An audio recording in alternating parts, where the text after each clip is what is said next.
राजीव, अब मैं आपके पास आ रही हूं सीधा, क्योंकि राजीव बहुत जरूरी है। जब तक विपक्ष ट्रेड जो है डील को लेकर सवाल उठा रहा था तो सत्ता पक्ष उसे राजनीति करार दे रहा था, लेकिन जब किसान ट्रेड यूनियन सड़कों पर अपनी इसी मांग को लेकर उतर जाए, इसी का विरोध करें, तो क्या यह भी राजनीति कहलाएगा? आप किस तरह से देख रहे हैं इसे?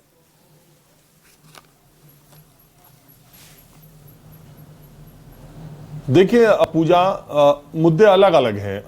12 फरवरी को जब भारत बंद का आह्वान किया गया तो उसमें ट्रेड यूनियन ने किया, तो उसका समर्थन बैंक एम्प्लॉइज एसोसिएशन ने कर दिया। देश की सबसे बड़ी बैंक एसबीआई और बैंक ऑफ बड़ौदा, ये इनके कर्मचारियों ने, इनके संगठनों ने भी उसमें अपने आप को शामिल कर लिया।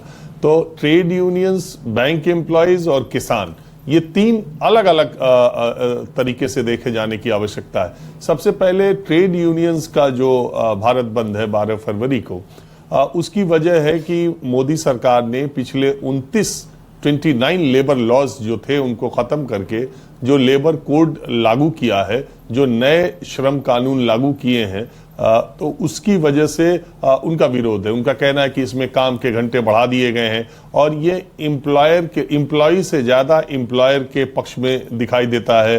काम के घंटे बढ़ाए गए हैं, ट्रेड यूनियंस को नोटिस देनी पड़ेगी, ट्रेड यूनियंस का रजिस्ट्रेशन मुश्किल हो जाएगा, एम्प्लॉय जब चाहेगा लोगों को निकाल देगा, काम के घंटे बढ़ा देगा। इसमें एम्प्लॉयज के लिए उस तरह का सुधार नहीं किया गया है। हालांकि सरकार ने बहुत सारी चीजें ऐसी करी हैं, खास करके महिला कर्मियों के लिए सामाजिक सुरक्षा के उसमें उपाय किए गए, फायदे पता है, लेकिन जो नुकसान हो सकते हैं उसको लेकर ट्रेड यूनियंस ने, कर्मचारी संगठनों ने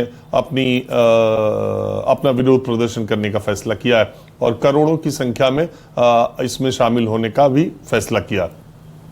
बैंक कर्मियों ने इसको अपना समर्थन तो दिया है, लेकिन उनकी मांगे बहुत पहले से चली आ रही हैं सरकार के बातचीत के। इसके पहले भी उन्होंने एक हड़ताल अभी की थी कुछ दिन पहले।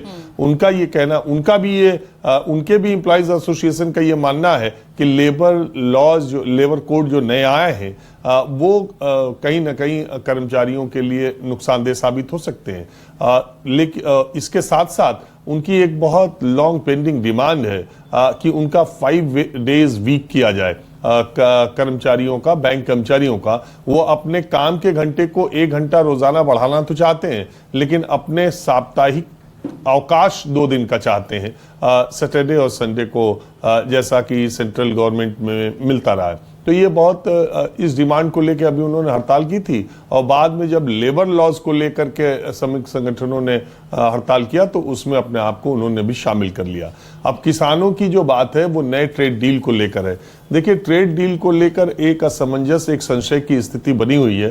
प्रधानमंत्री से लेकर कृषि मंत्री लगातार ये बात कह रहे हैं कि किसानों के हितों का कहीं कोई अनदेखी नहीं की जाएगी, लेकिन ट्रेड डील के मामले में जो कुछ भी जानकारी हमें आ रही है वो ज्यादातर अमेरिका बता रहा है, पीछे से हम उसको पुष्टि कर रहे हैं। पहले ट्रेड डील हो गई, ये भी अमेरिका ने बताया, फिर ट्रेड डील का जो अंतरिम जो प्रावधान है, अंतरिम प्रावधान, वो भी अमेरिका ने बताया। फिर इसके बाद हमारे सरकार की तरफ से मंत्री ने उसकी पुष्टि की। उसके बाद उन्होंने अभी जो 2 दिन पहले ब्लूप्रिंट निकाला, उसमें जो फाइन प्रिंट ब्लूप्रिंट था, उसमें उन्होंने कह दिया कि दालों, पल्सेस पर, दालों पर आयात भारत नहीं लगाएगा। और इससे बहुत बड़ी चिंता उत्पन्न हुई कि भारत की दालें, अमेरिका की दालें बिना किसी टैरिफ के अगर इंडिया आने लगी तो हमारे दलहन के उत्पादन करने वाले किसानों के लिए बहुत बड़ा संकट हो जाएगा। अगले दिन अमेरिका ने उसको हटा दिया, कहा कि नहीं, दाल गलत है। अब बताइए, इस तरह की 2 देशों, दुनिया के 2 बड़े मुल्कों के बीच में इतनी बड़ी ट्रेड डील हो, उसके प्रोविजंस, उसके प्रावधानों को इस तरह से रखा जाए, एक दिन रखा जाए, दूसरे दिन हटा दिया जाए। तो और 500 अरब डॉलर का जो था, उसमें ऐसा उस भाषा से लगा क्या था कि अनिवार्य होगा, बाद में उसको भी हटा दिया कि इंटेंट, माने इच्छा करेगा कि इतनी हो। तो ये 2-3 चीजें हैं, लेकिन अभी भी लाल ज्वार को लेकर के, अखरोट को लेकर के, बादाम को लेकर के, बहुत सारी चीजें जिनमें रियायत, मतलब भारत ने ट्रेड डील में हटाने या कम करने की जो बातें कही हैं और अमेरिका की तरफ जो बात आ रही है वो किसान संगठनों के, हालांकि भारत सरकार ने, और जब तक ये बात पूरी तौर पर एक एक चीज क्लियर नहीं हो जाती पूजा, भारत सरकार ने पूरे तौर पर यह कहा कि भारत के किसानों की, डेयरी प्रोडक्ट की पूरी रक्षा इस ट्रेड डील के माध्यम से की गई है।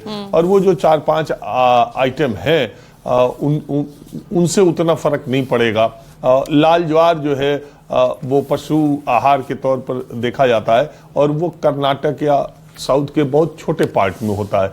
सोयाबीन का तेल एक बड़ी बात है, जो कि सोयाबीन देश के खास करके, एक और बात है पूजा, अपनी बात खत्म करता हूं। दरअसल जो भारत के 3 कृषि कानून आए थे वो इसी वजह, उसकी सबसे बड़ी वजह ये थी कि हरित क्रांति के बाद हमने गेहूं और चावल इतना ज्यादा उत्पादन कर दिया है कि उनका स्टोरेज, उसका भंडारण भी बहुत बड़ी एक दिक्कत है। ये 5 किलो राशन वही है कि वो उत्पादन करके रखने में जितना खर्चा आता है, इसलिए लोग डाइवर्सिफाई करें, दूसरी फसलों की तरफ जाएं, गेहूं चावल छोड़ करके, और उसको बढ़ावा दिया जाए उसके उत्पादन का। एक एम उसका वो भी था। और पंजाब और मध्य प्रदेश और कई प्रदेशों के किसान अब सोयाबीन की तरफ बहुत तेजी से जा रहे थे। तब तक सोयाबीन के तेल को अमेरिका डील में आ गया कि सोयाबीन के तेल पर या तो हटाएगा या घटाएगा